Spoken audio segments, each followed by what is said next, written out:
Salve, salve galera! Eu sou o Luan Matheus, sou UX Designer e esse é o Papo de UX. Em meio a tanta automação, velocidade e experiências cada vez mais padronizadas, fica uma pergunta no ar. Será que estamos criando produtos mais eficientes, mas menos humanos? Hoje a nossa conversa é sobre intenção, profundidade e o desafio de devolver significado às experiências em um cenário onde tudo parece cada vez mais rápido e às vezes mais superficial.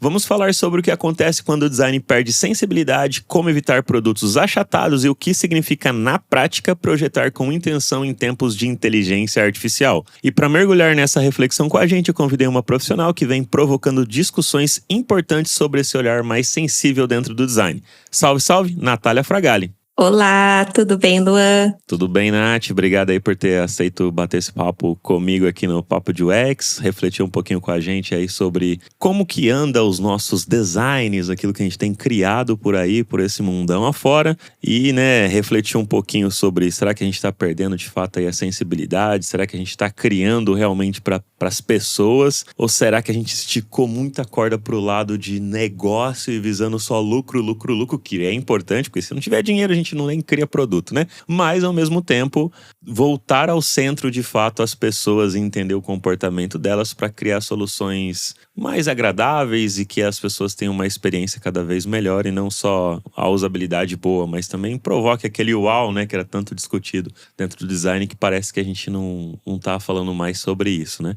Mas antes, eu quero deixar os recadinhos aí pra galera. Você que tá nos ouvindo aqui, deixa o seu like, ativa as notificações e principalmente a questão do like, galera, é muito legal se você estiver ouvindo pelo Spotify, porque ajuda a impulsionar cada vez mais os conteúdos que a gente faz para vocês por aqui. E também pega o link desse episódio e compartilhe pelas redes sociais. É de graça, não custa nada e você colabora muito com o nosso crescimento. Mas se você quiser colaborar de forma monetária, você consegue também através da nossa chave de e-mail, que é o pix@papodeux.com.br. Qualquer valor que você colaborar já vai ajudar bastante aí eu pagar o Rick, que é o nosso editor de podcast, o Guerch, que coloca aí as vinhetas, masteriza as nossas vozes, né? Coloca aí equalização, deixa a voz bonitona nossa aqui para que todo mundo e para que você curta aí os episódios cada vez melhores. Nath, eu quero ouvir um pouquinho sobre a sua história, quando que você começou aí no meio de design, produto, como é que você encarou esse rolê, se tem alguma ligação aí com você fazer balé, pra quem não sabe a Nath faz balé e eu acho isso muito, muito legal. Meu professor, meu sensei de karatê inclusive falou que seria muito bom fazer balé para quem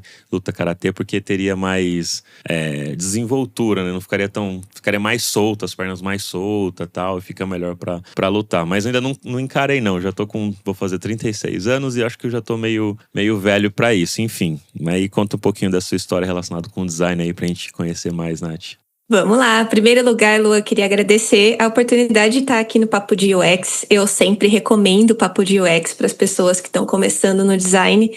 Sou super fã, então muito feliz de estar aqui hoje. Vou falar um pouquinho, então, sobre a minha trajetória. Eu sou formada em arquitetura e urbanismo, também fiz mestrado nessa mesma área e sou bailarina há 30 anos, como você falou. Acho que não tem idade para começar no balé, então a gente pode ter essa conversa depois, mas eu acho que sempre dá para começar em qualquer idade. Inclusive, essa questão da arte, da criatividade sempre tiveram muito presentes na minha vida e foi por isso que eu escolhi fazer arquitetura.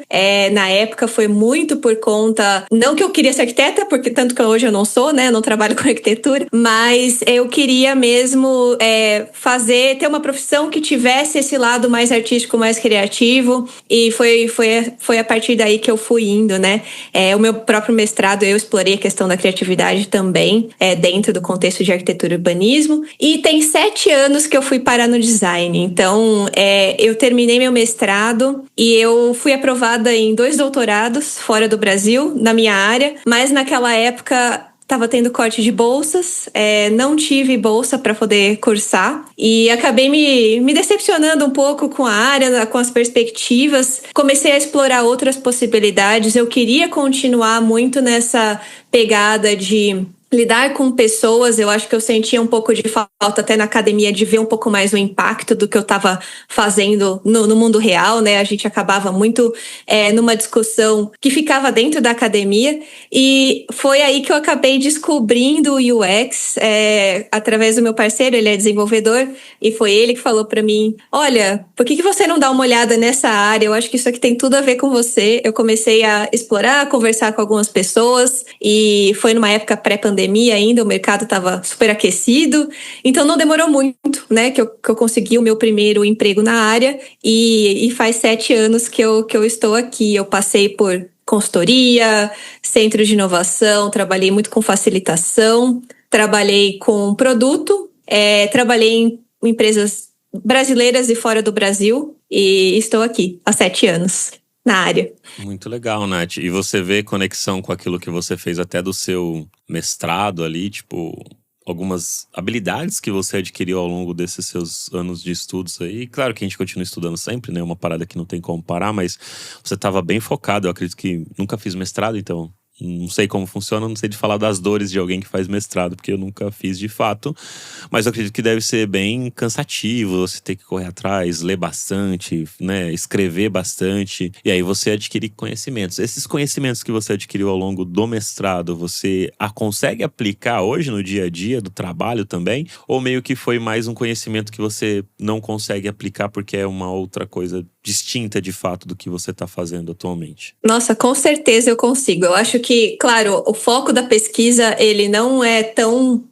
não tem tanto a ver com aquilo que eu faço hoje, mas todas as habilidades que eu desenvolvi fazendo pesquisa na academia foram muito úteis na minha transição para design, principalmente essa questão de você conseguir se organizar sozinho, você conseguir estabelecer um projeto de pesquisa onde você determina a metodologia, você tem que seguir essa metodologia, você tem que apresentar os resultados. A parte de conversa com as pessoas, né? Então, o meu mestrado ele foi mais teórico também, um pouco mais acadêmico, né? Não era tão prático. Mas toda essa parte de pesquisa, de habilidades de conversar com as pessoas, soft skills no geral, assim, eu acho que eu consegui trazer muito para o meu trabalho como designer. E, inclusive, eu acho que foi um dos primeiros artigos que eu publiquei no Medium, quando eu resolvi fazer a transição. Ele tá lá no meu Medium ainda, para quem quiser conhecer. Foi exatamente um artigo escrevendo o porquê que eu acho que as habilidades que eu adquiri até então vão ser úteis para minha nova carreira. E revisitando eles 7 anos depois, eu acho que eles foram mesmo. Pô, muito legal, Nath. E você escreveu um artigo, e até é pauta desse nosso tema hoje aqui, de trocar essa ideia, sobre a questão do Excentível, né? Que você trouxe isso no título ali do artigo que você também publicou recentemente, no dia que a gente tá fazendo essa gravação aqui. E você observa, pelo menos de acordo com o seu artigo ali, que as jornadas que a gente tem utilizado dos produtos, e aí eu vou falar mais dos produtos relacionados com aplicativos, sites, sistemas, essas jornadas estão mais, talvez, eficientes e aí menos significativas. E o porquê que você traz esse olhar, assim? Tipo, até observando a Nath de 7 anos atrás que você trouxe, quando fez essa mudança de carreira, né? E aí entrou, de fato, nesse universo do UX Design, vou chamar assim. E hoje, o dia de hoje aqui, esse ano de 2026, você sente que, cara, nossa, mudou muito, tal. Como que é essa percepção, esse olhar pro 7 anos atrás, esse olhar para hoje com relação a essas jornadas e a experiência que você tem utilizando esses produtos? Vamos lá. Bom, acho que uma das coisas que eu mencionei no começo da minha fala aqui, também coloquei naquele primeiro artigo que eu falei quando eu estava fazendo a transição, foi essa questão do impacto, né? Assim, então, ver o impacto do trabalho que eu estou fazendo nas pessoas, quando elas estão usando as soluções que a gente desenha, né? E uma coisa que a gente fica muito no automático, né? Então, vamos voltar um pouco. A gente fica muito no automático, a gente vai meio que seguindo aquela linha de projeto, de design que foi estabelecida por algum produto de sucesso. Então, todo mundo pega aquela receita de bolo e a gente acaba meio que replicando muita coisa. Claro que eficiência, ela é importante, né? Ela é importante, a gente precisa conseguir fazer, executar uma tarefa com a menor fricção possível para que a gente atinja aquele objetivo. Tanto no universo de B2C, então quando a gente está falando de cliente final, quanto de B2B, que eu acho que isso ainda é mais importante, né? Conseguir executar uma tarefa com eficiência. Mas, por outro lado, eu sinto que as experiências que a gente... E eu me coloco nesse bolo, tá? Que a gente tem projetado, elas estão ficando cada vez menos memoráveis, menos perceptíveis. No sentido de que a gente, às vezes, executa a tarefa com a cabeça em outro lugar, a gente não sabe nem mais o que está fazendo. E aí você já nem lembra mais se você fez o Pix, se você terminou de escrever aquela lista de coisas que você precisava fazer, se você adicionou um item naquela lista. Porque a experiência tirou tanta fricção, a gente foi tanto nessa de vamos remover as barreiras, que a gente já nem lembra mais o que a gente está fazendo, a gente não está mais presente no momento, na hora que a gente está executando uma ação. E isso é importante em qualquer experiência digital. Eu acho que por mais que a gente precise de eficiência, a gente também precisa ter esse momento presente, né? E a gente ter um comportamento ali modificado pela experiência que a gente está fazendo, seja para aprender alguma coisa, seja para entender que a gente está fazendo alguma coisa errada, ou para entender que a experiência que a gente realizou foi bem sucedida. Então foi isso que me levou a escrever esse artigo. Teve algum gatilho assim específico em algum sistema ou em alguma jornada física mesmo que você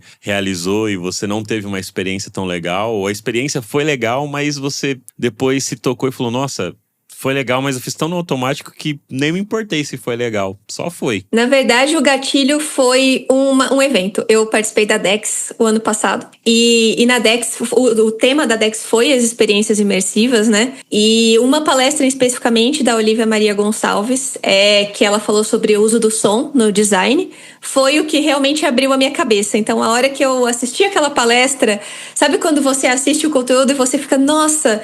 Eu nunca tinha parado para pensar nisso, mas faz todo sentido.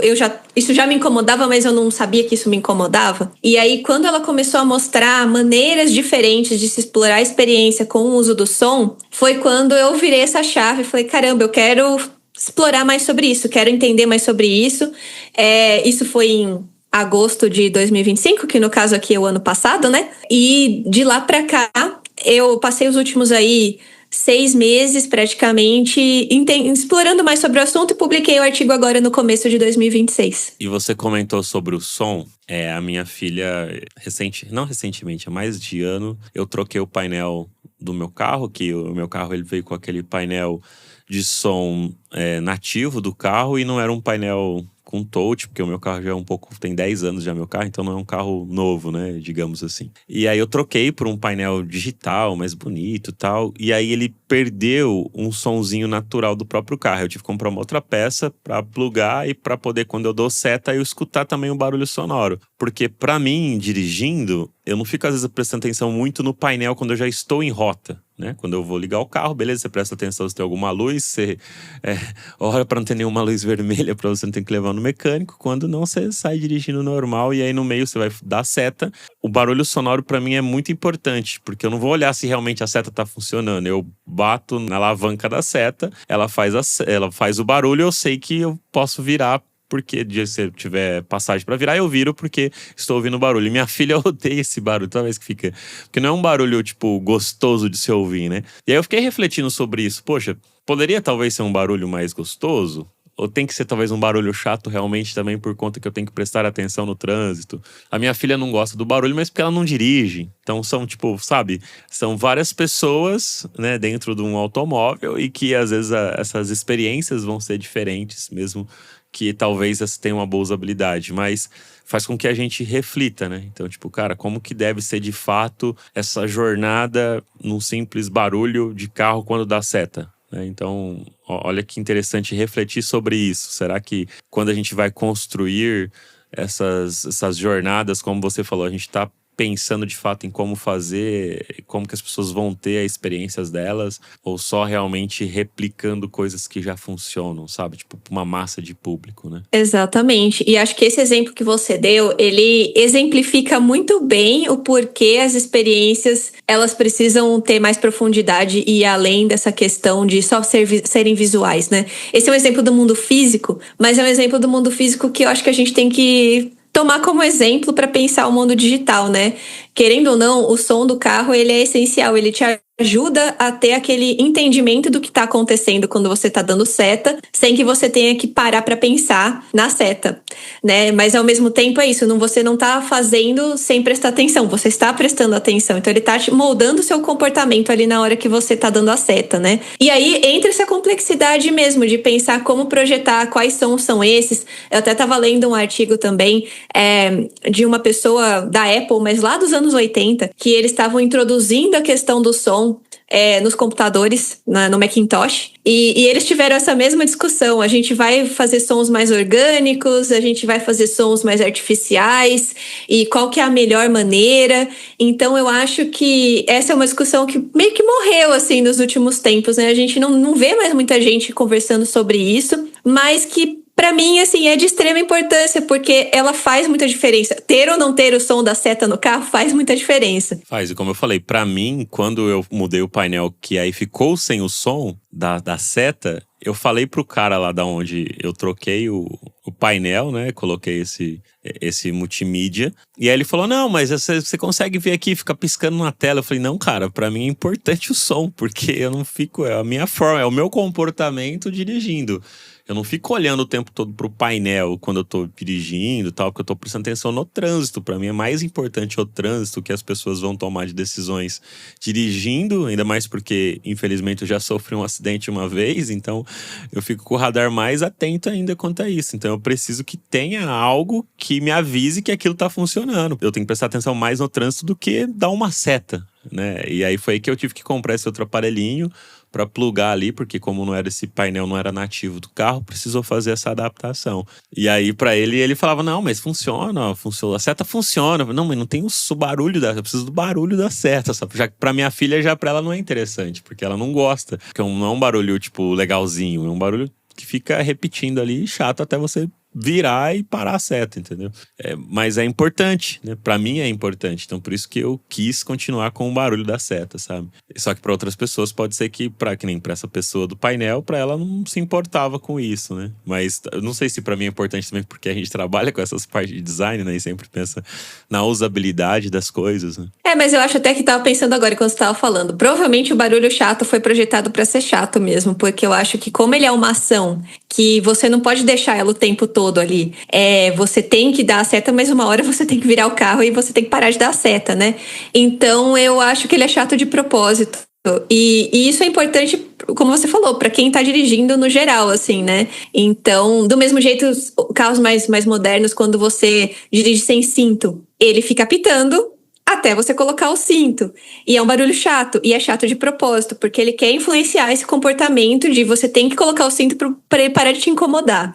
Exatamente. E o cinto é uma parada que, cara, realmente faz diferença, galera. Assim, novamente, eu sofri acidente de carro e se não fosse o cinto, talvez não estaria gravando mais episódios do Papo de UX, assim. Hoje eu dou risada, mas na época foi punk, assim, foi complicado, sabe? E foi o cinto um dos fatores que ajudou a eu ficar bem, não ter sofrido nenhum problema, nada, assim, cara. Nem me arranhei, nada. Foi o cinto de segurança, cara. Porque, assim, a minha filhinha, ela tava dentro do carro, ela era bem mais nova, né? Ela tava com a cadeirinha e com o cinto na cadeirinha. Certinho, assim, como manda o protocolo, né? E não é só uma questão de lei de você não tomar multa. É uma questão, de fato, de segurança, cara. Porque eu tava a 110 por hora, eu bati o carro. Se ela tivesse sem cadeirinha, sem cinto, ela tinha voado e vai saber o que poderia ter acontecido com ela. Então, são fatores projetados para que a experiência da pessoa seja uma boa experiência quando acontecer algo que não é uma boa experiência. No fato, foi um acidente de carro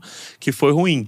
Mas eu tô contando que ter usado o cinto de segurança foi muito bom e importante, né? Então, são peças, assim, né, do quebra-cabeça ali, da questão do carro, porque o carro é complexo, eu acredito que é um produto cheio de detalhes, assim como o cinto, como o seta e como outros diversas peças e usos que tem de um carro, que cara, demora anos, né, pra galera projetar, pensar num carro, sair. Então, assim, eu acredito que a indústria do carro acho que é muito legal, às vezes até pra gente explorar mais e trazer pra esse universo que a gente produz esses produtos como aplicativos, sites e etc, sabe? Com certeza. E, de novo, né, acho que esse é um ótimo exemplo.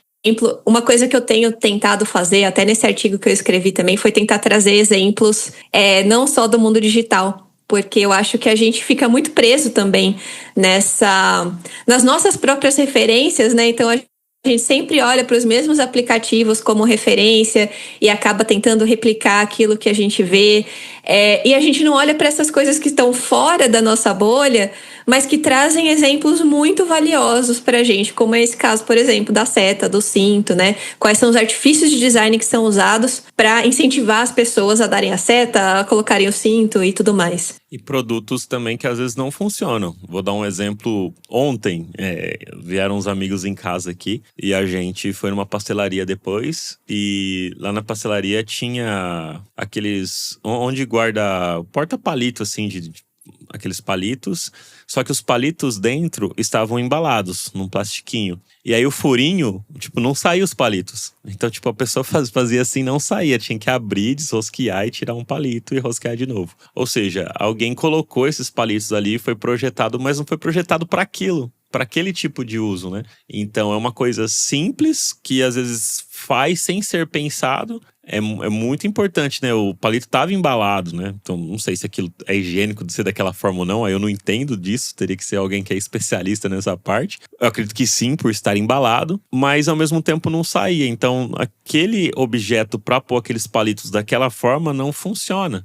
E todo mundo fica abrindo, pegando palito. Fecha, abre. Então, assim, acaba que não é uma boa, não tem uma boa usabilidade. Então, esse ponto de observar aquilo que a gente faz no físico, tem muitos insights pra gente pensar quando a gente tá projetando pra celular, pra alguma tela, né? Então, eu gosto de olhar também pra isso o tempo todo, assim. A minha esposa, ela fala muito disso porque apesar ela não é designer, mas de tanto eu ficar falando, né, ao longo desses anos que a gente tá junto, quando tem alguma coisa que não funciona bem, ela fala, nossa, isso aqui não tem usabilidade, olha isso aqui, sabe? Ela quer me mostrar, assim, toda frustrada porque não conseguiu usar alguma coisa aí que nem sempre é relacionado com as telas, sabe? É do mundo físico mesmo que a gente tá mexendo, sabe? Exatamente. Isso é uma coisa que, né, a gente brinca dentro do design, né? Quando você ativa esse modo, você não consegue desligar mais, né? Você passa a ver a usabilidade em tudo. É igual quando as pessoas leem o livro do Don Norman pela primeira vez também, né? O design do dia a dia, que ele fala das portas, né? Como abrir, não sei o quê. Depois que você lê aquilo, você nunca mais esquece. E você passa a notar esses problemas de usabilidade em tudo, né? Em tudo que você está usando. Mas aí, Lu, eu queria até comentar que esse exemplo, né, da má usabilidade, ele também é importante para nossa conversa aqui, porque ele mostra pra gente que também não adianta colocar o multissensorial, né? Ou tentar trazer os exemplos do mundo físico de uma forma ruim, né? De uma forma sem intenção, sem pensar muito no o que você tá ativando ali na pessoa, né? Porque você pode colocar por colocar e pode não funcionar, né?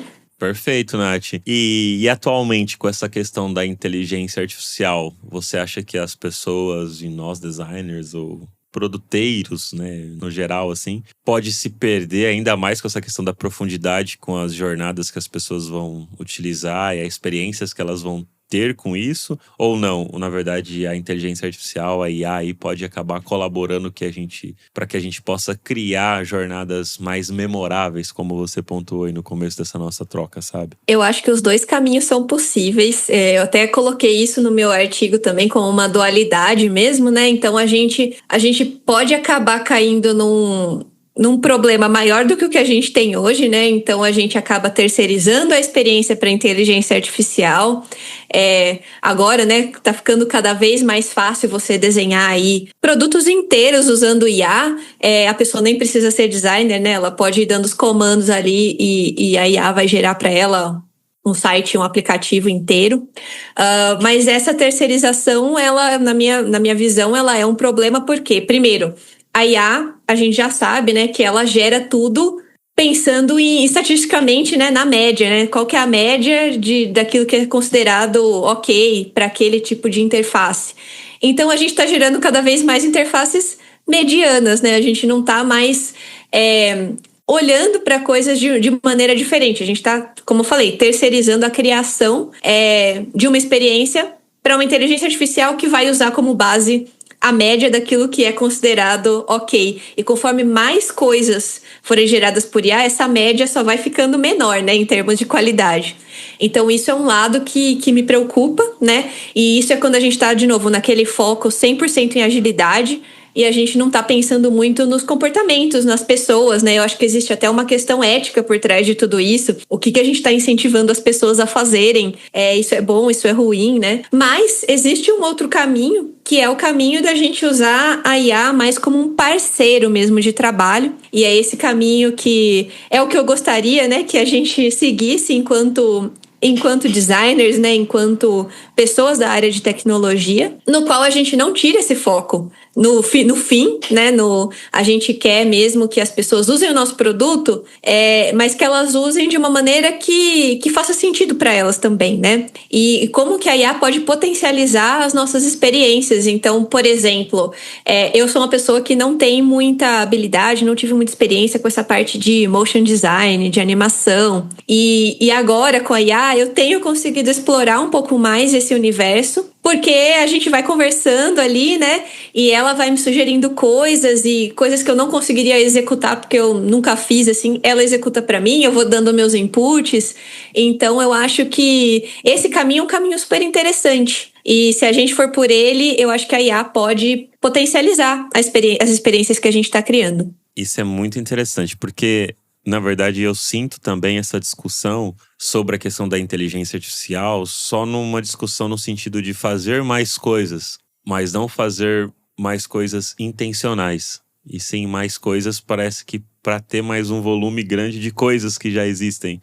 No fundo, tem um lado que eu penso assim, poxa, vai ter um monte de mais aplicativos merdas e aí eu vou ter mais trabalho, porque assim, vai demorar pra minha profissão acabar, porque vai ter um monte de coisa que não vai funcionar por conta de usabilidade, etc, acessibilidade, entre outros fatores aí, e aí vai ter mais trabalho pra gente, a gente vai ter que consertar esse monte de coisa que tá sendo gerada aí de maneira porca, cara. Então assim, tem o lado positivo de deixa a galera fazer cagada mesmo, porque aí vai ter que ter alguém pra limpar e estamos aqui aprendendo pra fazer o melhor jeito de se fazer isso, assim, né? Então tem esse lado também. Mas, lógico, né? É ruim a gente ter mais aplicativos. Cara, já tem tanto aplicativo, tanta coisa que não funciona e parece que a gente só tá querendo fazer mais. Eu sinto isso, mas posso estar totalmente equivocado, mas essa é a minha percepção atual sobre essa questão de usar a IA durante essas criações de mais produtos, né?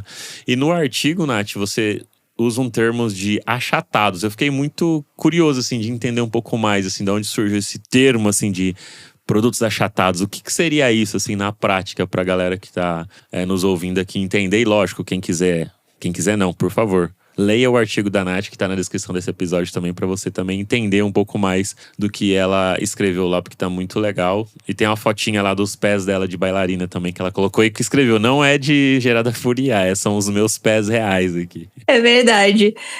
Bom, voltando para os produtos achatados. Na verdade, esse termo não é meu. Esse termo é uma tradução livre que eu fiz de um termo usado pela Amelia Wattenberger. Ela é uma designer também, ela tem um blog, ela faz textos muito legais, e tem um texto especificamente dela que ela publicou em 2025, que chama, né, na tradução livre aqui, Nossas Interfaces Perderam os Sentidos, ela usa esse termo achatados para mostrar como ao longo do tempo as experiências elas foram perdendo corporalidade, no sentido assim, ela faz um panorama histórico, né, no começo a gente, para usar um computador, você precisava apertar botão, puxar alavanca, né, lá nos anos 50, 60, era uma experiência de corpo inteiro, né, trabalhar com um computador. E quando a gente chega, né, nos dias de hoje, principalmente pensando aí em chatbots, né, que são aí as coisas que estão aparecendo mais recentemente, né, ChatGPT, etc.,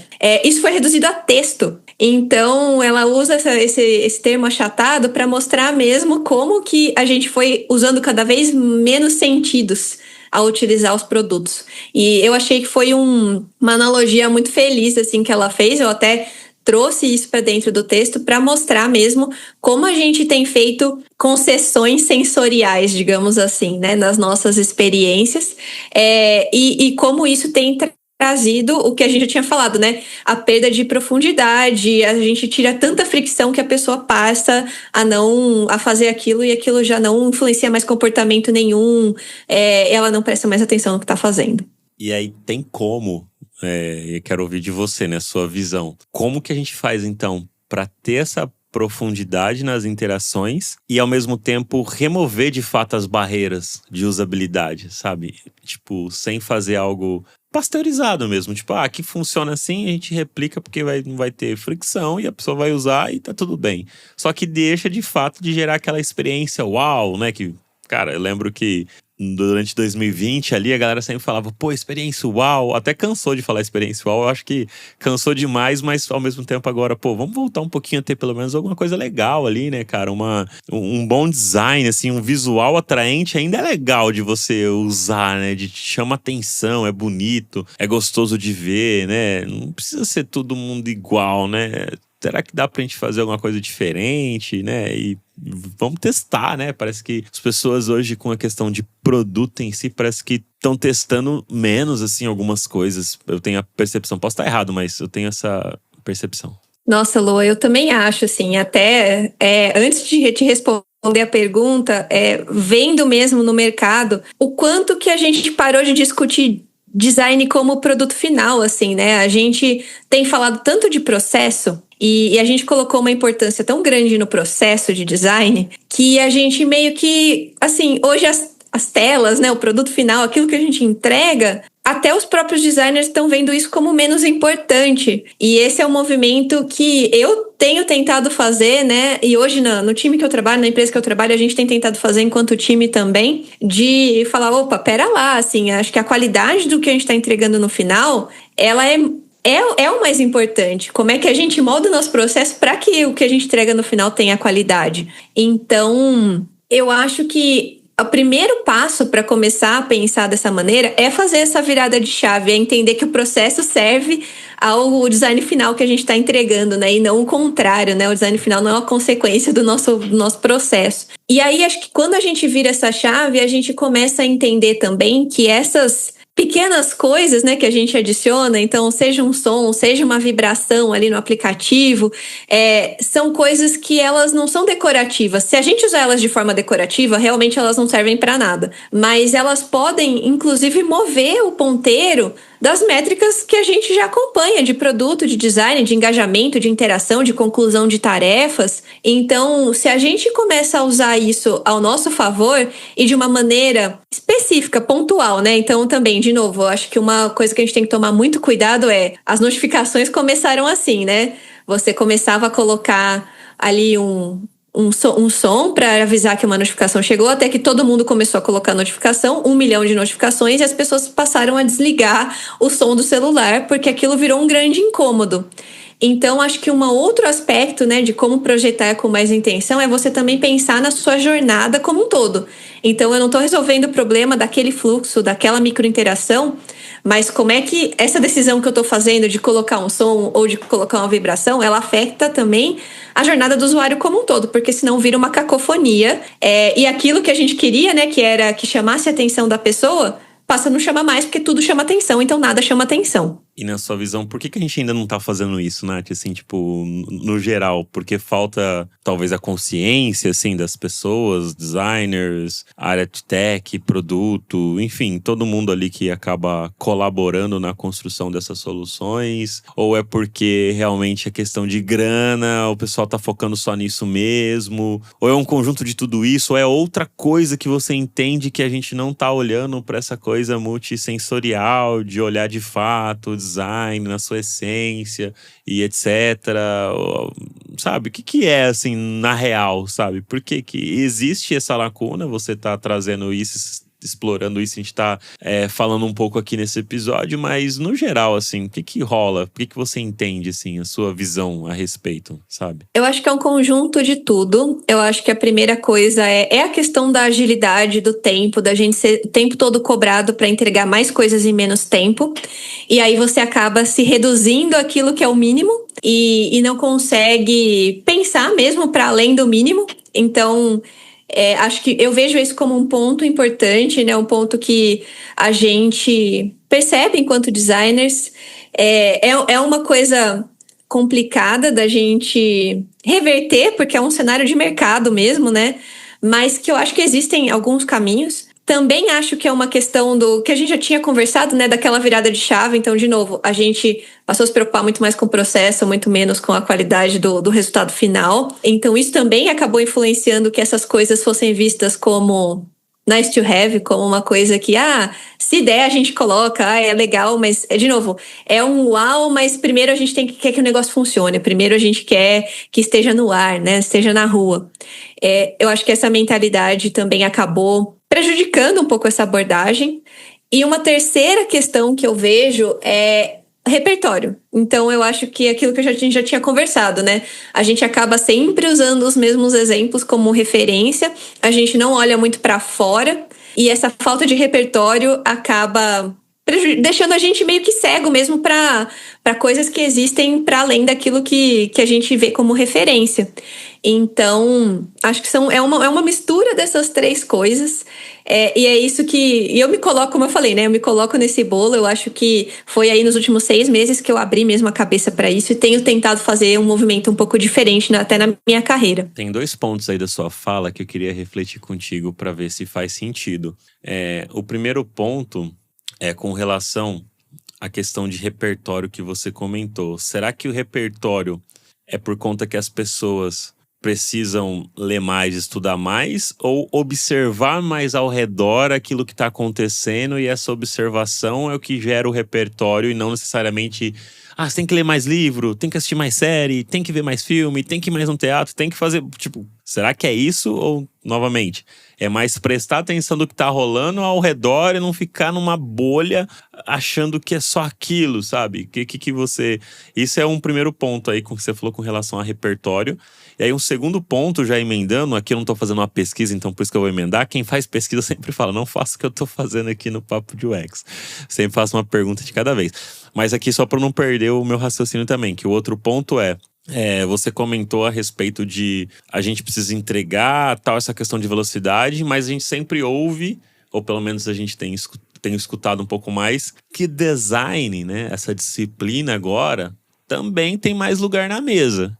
Se tem mais lugar na mesa, cara, não deveria a gente estar também falando mais disso? Ou o design entrou no lugar da mesa, mas aí se tornou uma outra coisa que não é mais aquele design de 10, 15 anos atrás? Porque aí ele sentou na mesa e por isso que ele sentou na mesa que ele se modificou. Já não é mais o mesmo design no sentido dessa intencionalidade, dessa entrega memorável, desse uau que tanto se falava, sabe? Então, são 2 pontos que eu fiquei refletindo sobre o que você comentou, tá, Nath? Tá bom, vou responder a primeira, depois a gente passa para a segunda. Então, né, o que fazer, né? Como aumentar esse repertório? Eu não gosto, né? Eu sou muito ansiosa e eu também não gosto muito desse discurso, né? Não, você precisa estudar isso, você precisa estudar aquilo, senão você vai ficar para trás, né? Eu me sinto muito ansiosa quando eu escuto isso, então eu também não gosto de falar isso para as pessoas. Eu acho que, primeiro de tudo, é mudar o jeito de olhar, sim. Inclusive, isso é um dos estudos que eu tenho feito atualmente mesmo, agora, depois que eu publiquei o artigo, né? Tenho procurado entender um pouco como mudar a minha forma de olhar. Eu acho que isso é uma coisa que você pode fazer sozinho ou você pode buscar referências, né? Eu gosto bastante de estudar, então eu tenho buscado algumas referências. Eu tenho até me voltado bastante para a história da arte e estudado alguns artistas que trabalham, inclusive, com essa perspectiva, né, de como mudar a nossa forma de olhar e como olhar diferente pode gerar um resultado diferente daquilo que está sendo produzido. Vou sair um pouquinho, vou fazer uma digressão aqui só para dar um exemplo, né? Eu me deparei com um artista agora no carnaval. Ele chama David Hockney, é um artista britânico, pintor. Ele está vivo ainda, tem uns 88 anos. E o trabalho dele é ele pintar paisagens na Inglaterra. E a Inglaterra é um lugar cinza, chuvoso. Então, todo mundo tem aquela percepção de que é um lugar escuro. E você vai ver as pinturas dele, e as pinturas dele são tons de roxo, tons de laranja, tons de rosa. É um negócio super colorido.